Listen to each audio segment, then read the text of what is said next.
Hello, I've made this video to talk about the kind of objects and their properties that I've used in GameMaker and their events and actions, why I've chosen some of those actions and what they do, and my thinking behind some of my coding decisions. So let's start off by looking at object bullet moving. Now we've already established in the sprites video that there are two different sorts of shot that Max can fire, yellow and purple. The yellow ones, when they hit certain solid objects, they will expand and solidify and make platforms they can stand on. Whereas the purple shots, which in this instance are object bullet moving, when they hit certain things they will not do anything at all, which sounds really odd, but by limiting what certain bullets can do, it actually helps to create puzzles and situations in the game where the player has to be resourceful and they have to look around for a solution to the problem using the blocks that are available. Now I've set it so from objects block 1 to 6, when the purple bullet, i.e. object bullet moving, hits them, it destroys the instance of the bullet. It won't do anything at all. It will just fly through the air, hit one of these blocks, and then disappear with no effect whatsoever. Similarly, for the object blue diamond, it will do exactly the same. It will treat that blue diamond as if it is just like one of these blocks. It will hit it and do nothing. Object shot expanding, which is related to object shot static, that is an instance of the animation of the yellow shot expanding to its maximum size. If a purple shot goes through that, it won't do anything. It'll just hit it and disappear. These two are where it becomes a little bit more interesting, in the sense that when the purple shot hits a destructible block, it will destroy it. The same as when object shot static is hit by a purple shot, it will destroy it, but not before swapping one of these instances in the code for another instance of an object.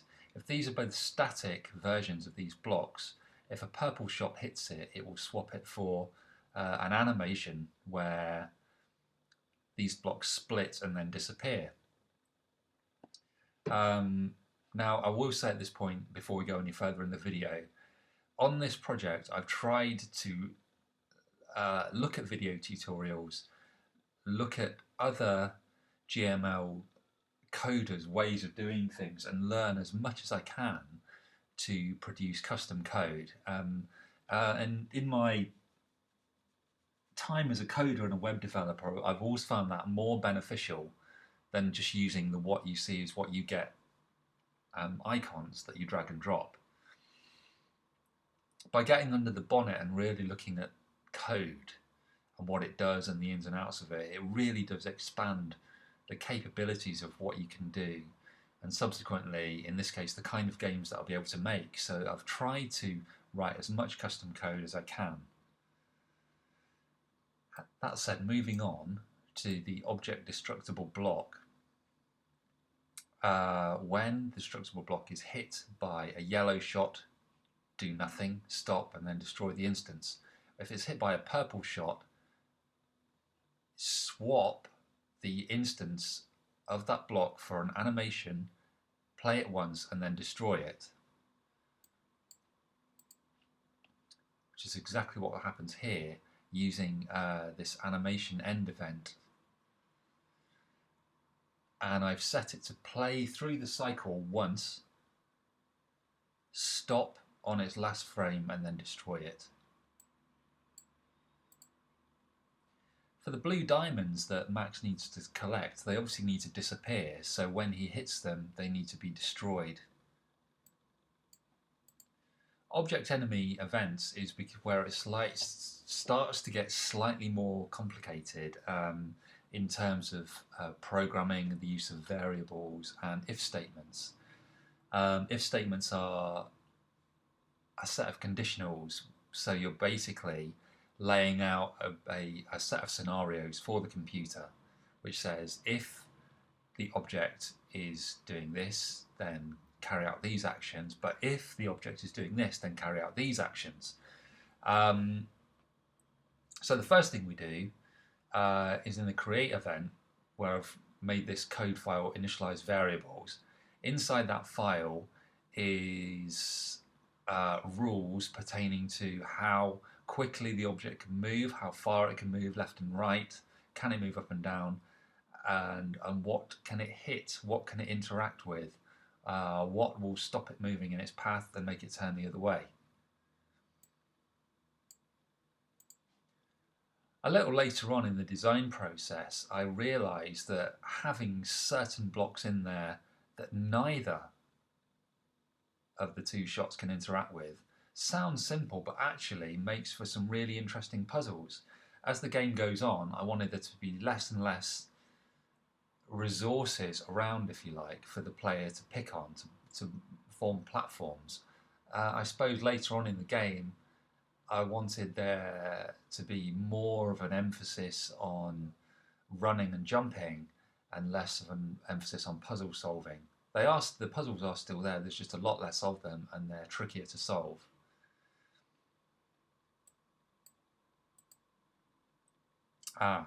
Now, as we've already stated in the sprites video, Max has a companion which blocks the level until all the diamonds are picked up, in which case something special happens, which is this.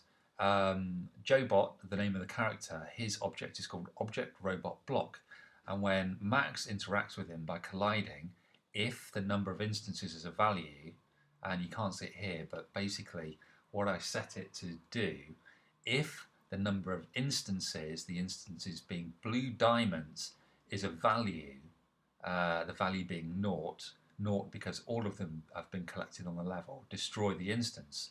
So if you have played the level properly, collected all the diamonds, and then run up and collide with Joebot, he will disappear and you can make your way to the exit. This Magpie Events 1 pertains to the boss battle at the end of the game. Now, Magpie Attack 1 is when the magpie flies out of the distance into the foreground and just sweeps upwards. And we've got a couple of things going on here. Within Object Magpie 1 is a rather large animation sequence. So he will fly up and outside the room, and when the magpie flies out of the room, execute a piece of code, which I've not commented there, I probably should have done. But when he goes outside the room, destroy the instance. So that actually helps the game's memory capacity to run better. If there's stuff off the screen that you can't see, it makes a lot of sense to destroy it. So the computer is still not having to think about those instances of objects even when they're not in any use. It makes more sense to destroy it and free up the memory to do other things. The animation end is, as stated before, when it gets to its end frame, so the magpie is right up in the foreground with us, stop and then swoop upwards.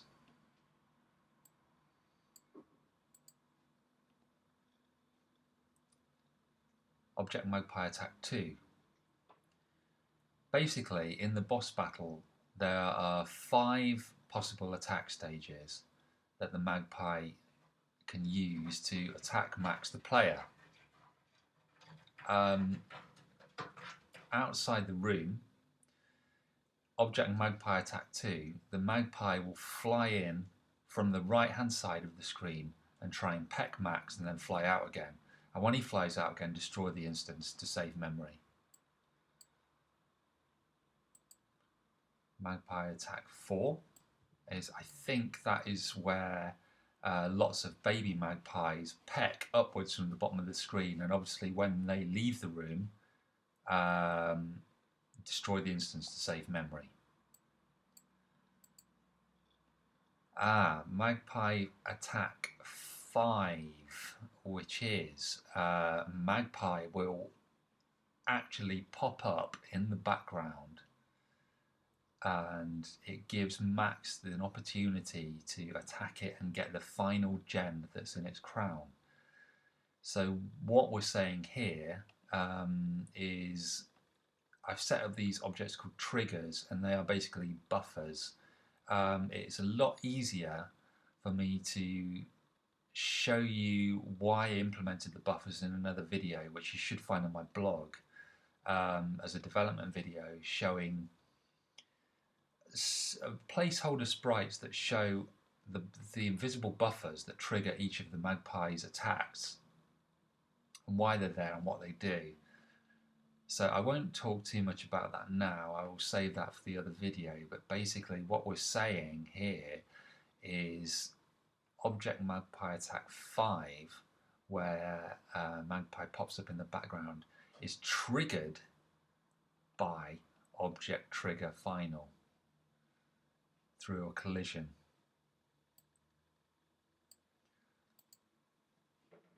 Player events, this refers to gravity, which you can find in my paper documentation that I've submitted, and the gravity rules and some of the problems I had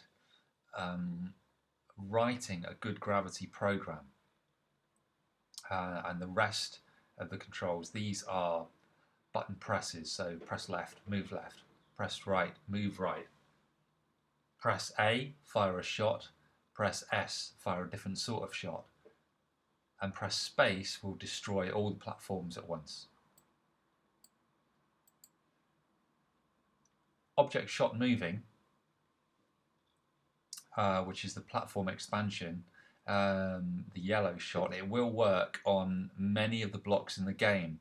And as discussed earlier, when that shot hits one of these blocks, swap that object instance from moving to expanding, and then there is actually a final one underneath that which you can't see here, which is swap it again from expanding to just a static object.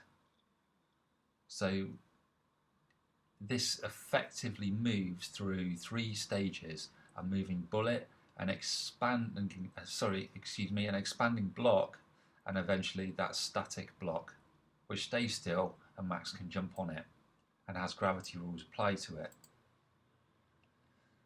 Object shot split, which is the in-between stage of the yellow shot expanding when it hits something, and animating. I will basically set it so the object shot splits. That splitting animation will play once, go to the end of the cycle, and then destroy. So when a static yellow shot, a fully formed platform, is either hit with a purple bullet or the player presses space to get rid of it, play one cycle of animation and destroy the instance of the object, which is a bit more of an elegant way of getting rid of the object rather than having it just disappear in one frame. It's nice to have a little bit of animation that shows it disintegrating and splitting and disappearing.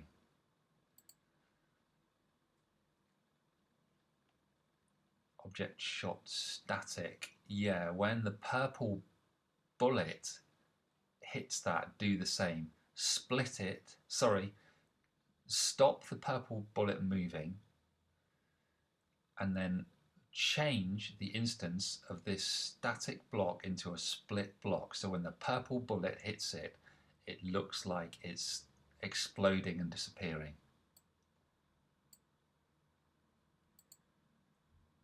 These are the object trigger events for the boss battle, which I'll talk about in one of my other videos, where you can clearly see how I implemented code to make each attack phase happen. So there are, I think there's about,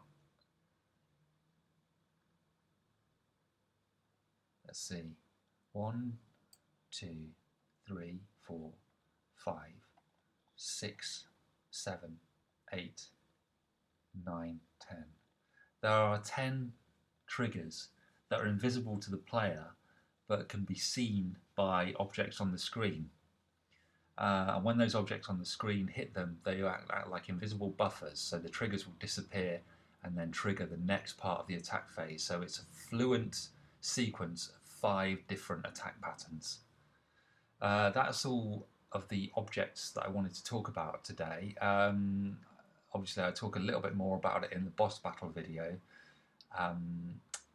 So if you wanted to go there and have a look at that and see a little bit more of how I implement my coding and a little bit more of my thinking, that should help you understand how I created the game.